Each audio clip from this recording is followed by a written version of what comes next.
Dans le monde des affaires, certains milliardaires recherchent la lumière, tandis que d'autres bâtissent leur empire dans la discrétion. Nassef Sawiris appartient à cette seconde catégorie. Héritier d'une grande famille industrielle égyptienne, il est devenu l'un des hommes les plus riches d'Afrique et une figure majeure du capitalisme mondial, tout en restant peu médiatisé. Qui est réellement Nassef Sawiris? Comment a-t-il transformé un héritage familial en une puissance économique internationale? Voici l'histoire d'un entrepreneur stratégique, rigoureux et profondément influent. Origine familiale et formation. Nassef Sawiris naît en 1961 en Égypte, au sein de l'une des familles les plus importantes du pays sur le plan économique. Il est le fils d'Onsi Sawiris, fondateur du groupe Orascom, un conglomérat actif dans la construction, l'industrie et les télécommunications. Contrairement à l'image parfois associée aux héritiers fortunés, Nassef Sawiris reçoit une éducation exigeante et orientée vers la gestion et la responsabilité.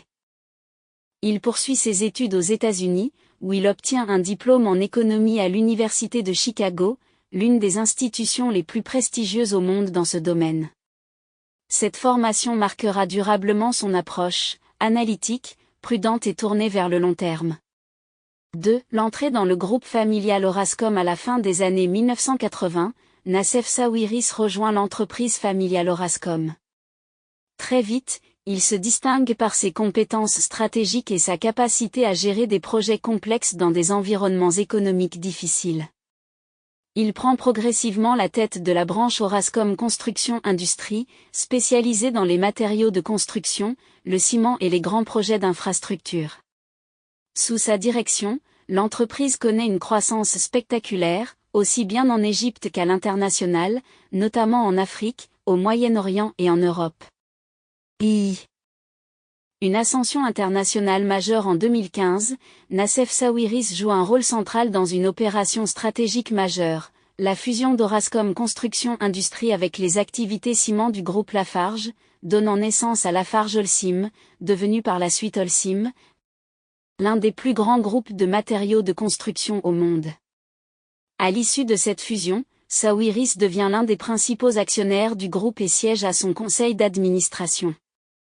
Cette opération marque un tournant. Nassef Sawiris n'est plus seulement un industriel régional, mais un acteur clé de l'économie mondiale.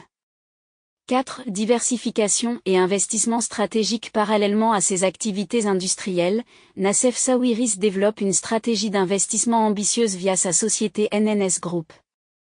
Il investit dans l'industrie lourde, la chimie, l'énergie, l'immobilier et le sport professionnel. Il devient notamment actionnaire du club de football anglais Aston Villa, aux côtés de l'homme d'affaires Waeden. Cette acquisition reflète son intérêt pour les actifs à forte identité et à potentiel de croissance à long terme. Contrairement à certains investisseurs spéculatifs, Sawiris privilégie des participations durables, avec une implication stratégique plutôt que médiatique.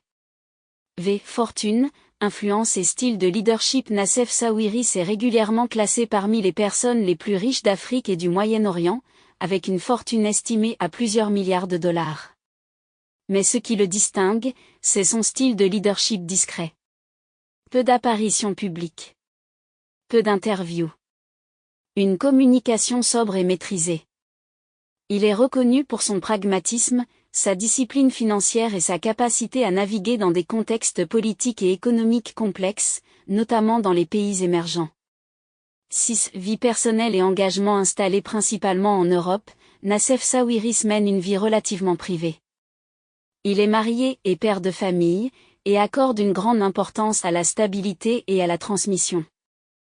La famille Sawiris est également connue pour ses actions philanthropiques, notamment dans les domaines de l'éducation, de la culture et du développement économique en Égypte et à l'international. Conclusion. Nassef Sawiris incarne une forme de capitalisme moderne, fondée sur la stratégie, la patience et la vision globale.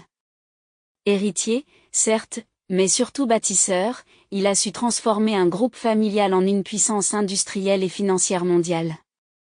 Loin des projecteurs, il exerce une influence considérable sur l'économie internationale, tout en restant fidèle à une philosophie simple, investir sur le long terme et construire plutôt que spéculer.